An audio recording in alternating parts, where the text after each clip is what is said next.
ಸಭಾಂಗಣದ ರೈಟ್ ಭಾಗದಲ್ಲಿ ಹಿಂಭಾಗದಲ್ಲಿ ಖಾಲಿ ಚೇರ್ಗಳು ಇದ್ದಾವೆ. ದಯವಿಟ್ಟು ಮಧ್ಯದಲ್ಲಿ ನಿಂತವರು ಕುರ್ಚಿಗಳನ್ನು ತಾವು ಸ್ವೀಕರಿಸಬೇಕಾಗಿ ಕೋರುತ್ತೇನೆ. ಬ್ಯಾಕ್ ಸೈಡಲ್ಲಿ 30 ಚೇರ್ಸ್ ಇದೆ, ಈ ಸೈಡಲ್ಲಿ 100 ಚೇರ್ಸ್ ಇದೆ.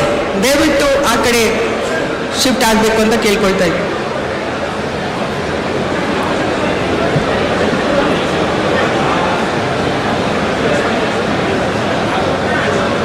ಈ ವಿಡಿಯೋ ನಿಮಗೆ ಇಷ್ಟವಾದಲ್ಲಿ ಲೈಕ್ ಮಾಡಿ, ಶೇರ್ ಮಾಡಿ, ಸಬ್ಸ್ಕ್ರೈಬ್ ಮಾಡಿ.